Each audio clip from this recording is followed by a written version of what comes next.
In conference systems or smartphones, it is common to use a beamformer to enhance the speech signal. This requires associated algorithms to localize the source of speech and to detect moments of silence. We propose a novel neural network approach to beamforming, which calculates the beamforming filter without the explicit computation of additional cues and delivers results that are better or equal to the results obtained with state-of-the-art beamformers. Beamforming techniques can be applied to signals captured by microphone arrays to enhance signals from desired directions while reducing the unwanted background noise and localized interference. Well-established approaches to beamforming include the minimum variance distortionless response (MVDR) and the related minimum power distortionless response (NPDR) beamformers, which minimize the power of unwanted signals while maintaining a unit gain in the direction of the desired source. In a best-case scenario where oracle knowledge of the desired and unwanted signals is available, the relative transfer function implementation of these beamformers is possible, which are the RTF-MVDR and the RTF-MPDR. These standard beamformers provide good results as long as the direction of the speakers are available, either through direction of arrival methods or by segmenting the input signal and obtaining multi-channel signal statistics from the desired and noise signals. This introduces additional complexity and challenges, which may result in poor beamforming results under adverse conditions.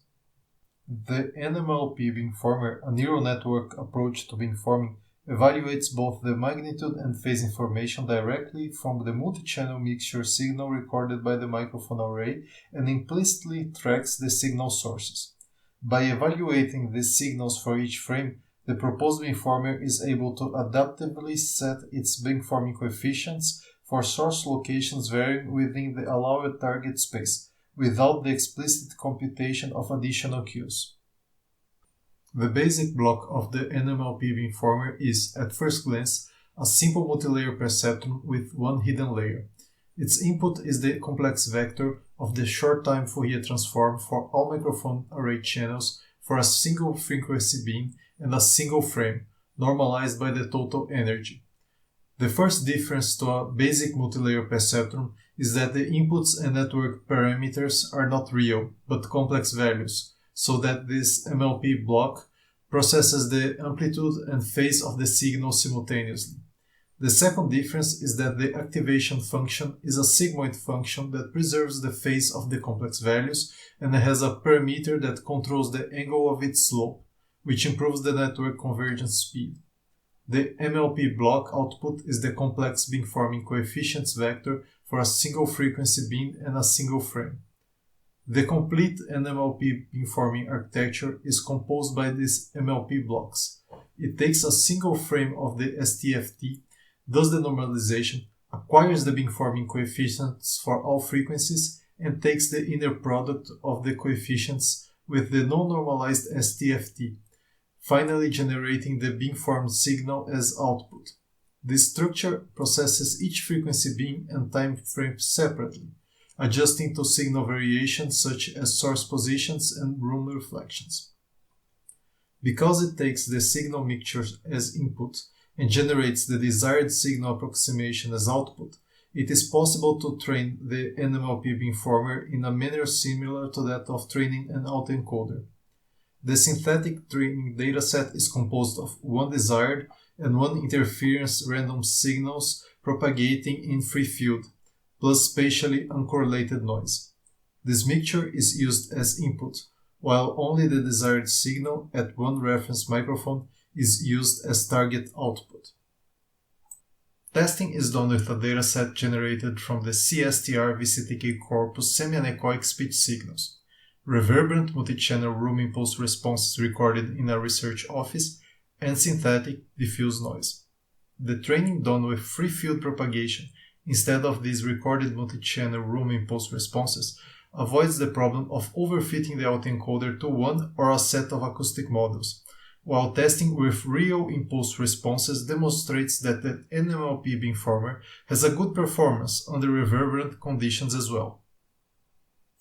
To compare the performance of the NMLP beamformer in contrast to the other state-of-the-art beamformers, we use the following metrics: delta segmental SNIR, noise attenuation, STOI, and PESC.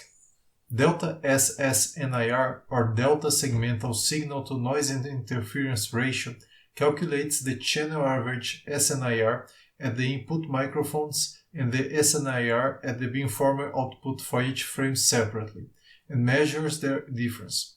It is expected that the output SNIR should be larger than the SNIR at the microphones. Thus, the larger the delta segmental SNIR, the better. The noise attenuation measure calculates the ratio between the average noise plus interference energy in all input microphones by the noise plus interference energy at the beamformer output. The higher the noise attenuation result, the better. PESC models the result of a subjective mean opinion score test of speech quality as experienced by a user of telephony system. STOI evaluates the intelligibility score of a degraded speech signal. Therefore, while PESC evaluates the overall quality of a speech signal, STOI focuses primarily on the speech intelligibility. We evaluate three scenarios that use a circular microphone array. First, we place a target source at 170 degrees with an interference at 250 degrees. We also add diffuse noise to each microphone at minus 20 dB to the interference level. The standard beamformers point toward the target direction, and the NMLP beamformer has a 60-degree allowed target range centered at 180 degrees. Here is the target signal. I can't believe something like this could happen. The mixture at the reference microphone. Senior management has got through its weight behind the orchestra. The MVDR output. I can't believe something like this could happen. The RTF MVDR output. I can't believe something like this could happen. The RTF MPDR output. I can't believe something like this could happen. And the NMLP output. I can't believe something like this could happen. Just to compare, listen once again to the mixture. Senior management has got through its weight behind the orchestra. If we look at the metrics, we observe that the NMLP does have better results for the delta segmental signal-to-noise ratio and the noise attenuation metrics. On the other hand, both perceptual evaluation speech quality and the short-time objective intelligibility measure show no significant difference between the beamforming algorithms. Therefore, the proposed NMLP works at least as well as the other beamformers, which have varying degrees of oracle knowledge.